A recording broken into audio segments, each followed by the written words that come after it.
দিন ভালোই। কিছুদিন তো একটা পরিস্থিতির মধ্য দিয়ে গেল। সার্বিকভাবে আমাদের কাজের গতিটা কিছুটা স্লথ ছিল। ধীরে ধীরে এটা এখন নিয়মিত পর্যায়ে আসছে, এখন আবার গতি পেয়েছে। এখন আমার 6টা সিরিয়াল চলছে অলরেডি। তো এটা একটা পরিস্থিতি, এখন সার্বিক পরিস্থিতির মধ্য দিয়ে এখন আবার কাজের ভালোভাবেই আমরা সবাই কাজ করছি। এটা হচ্ছে যেটা হয় আসলে প্রকৃত অর্থে যে কোনো সময় দেশের যে কোনো একটা অভ্যুত্থানের পরে সে দেশের সার্বিক পরিস্থিতিটা গড়ে উঠতে একটা সময় লাগে বা সেই সময়টা দিতে হবে। আসলে সেটা সব ক্ষেত্রেই, এটা শুধু অর্থনৈতিক বা রাজনৈতিক এটা না, এটা শিল্প সংস্কৃতি সব জায়গায় এটার প্রভাব পড়ে এবং সেটারই পরিস্থিতি এখন আমরা একটা ক্রান্তিকাল কাটাচ্ছি এবং সেটা কাটিয়ে একটা চূড়ান্ত পর্যায়ে আগানোর চেষ্টা চলছে। সেটারই প্রভাব পড়েছে এই দিয়ে, যেটা হয় যে অন্যান্য বার দেখা যাচ্ছে 200-300 নাটক হয়, তো এবার দেখা যাচ্ছে সেই ব্যাপারে খুবই কম হয়েছে। কারণ এটা তো লগ্নির ব্যাপার ভাই। পেছনে যারা লগ্নি করে, প্রডিউসার যাদেরকে বলি, এবং প্রডিউসার এবং চ্যানেলকে যারা বিজ্ঞাপন দাতা, সার্বিক অবস্থার উপর দিয়েই তো আমাদের নাটকটা চলে। আসলে সেই জায়গায় যখন ঘাটতি পড়ে তখন আমাদের নাটকের শিল্পের উপরও সেটার প্রভাব পড়ে। সেটাই হয়েছিল।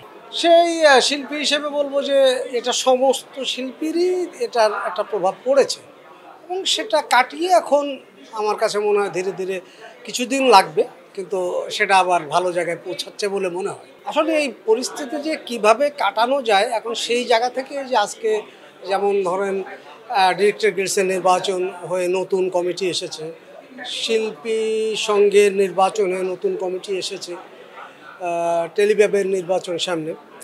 তো আমার কাছে মনে হয় নির্বাচিত যারা নতুন আসছে এরা একটা জায়গায় এসে সরকারের সাথে বসে শুধু এটাই নয়, বিজ্ঞাপন দাতা যারা এবং টেলিভিশনের যারা কর্ণধার আছে সার্বিক মিলে আমার মনে একটা গোল টিভি বৈঠক করা উচিত যে আমাদের এই সংকটকালীন মুহূর্তটা কিভাবে কাটিয়ে উঠতে পারি। এবং আসলে খুব জরুরি হয়েছে এই এই গোল টেবিল একটা বৈঠক জরুরি। এখন টেলিভিশনে চলছে আমার মাছরাঙায় চলছে একটি, আমার RTV-তে চলছে 2টি ধারাবাহিক, NTV-তে একটি চলছে, আর বাংলা ভিশনে চলছে। এই 5টি সিরিয়াল এখন নিয়মিত চলছে। এছাড়া আরও 2টি নতুন সিরিজ 21শে টেলিভিশনে আসবে মনে হয় সামনের সপ্তাহটাই নতুন একটি।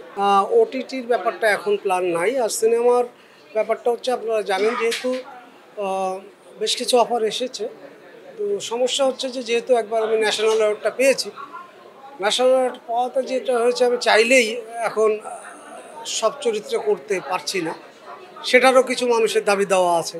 তো সেই জায়গা থেকে এখন চরিত্রটি যদি আমার মন মতো হয় অবশ্যই আমি করব। আবার চরিত্র, আমি বেসিক্যালি ক্যারেক্টার আর্টিস্ট, থিয়েটারের মানুষ, আমি নতুন নতুন চরিত্র করতেই পছন্দ করি।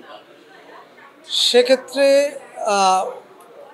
ধরেন আমি এ পর্যন্ত কমেডি করছি, প্রচুর কমেডির কাজ করেছি। এখন ভিন্নভাবে কিছু করতে চাই, হতে পারে সেটা নেগেটিভ ক্যারেক্টার হতে পারে, সেটারও 2-1টা ছোটোখাটো অফার আসছে, এখন দেখা যাক। আসলে যারা ভক্ত বা যারা টেলিভিশনে যারা দর্শক বা সিনেমার দর্শক, তারাই আমাদের হচ্ছে মূল প্রাণ, তারাই আমাদেরকে জীবিত করে রাখে। তারা যেদিন আমাদেরকে ছুঁড়ে ফেলবে আমরা তখন আর থাকবো না। এখনও পর্যন্ত এদের ভালোবাসা আছে বিধায় আমরা এখনও কাজ করে যাচ্ছি, তাদের ভালোবাসাই আমাদের অনুপ্রেরণা। সুতরাং দর্শকদের কাছে সবসময় অনুরোধ থাকবে আপনারা বাংলা নাটকের সাথে থাকেন, বাংলা সিনেমার সাথে থাকেন, বাংলা কন্টেন্টের সাথে থাকেন। এটাই আমার চাওয়া এবং পাওয়া।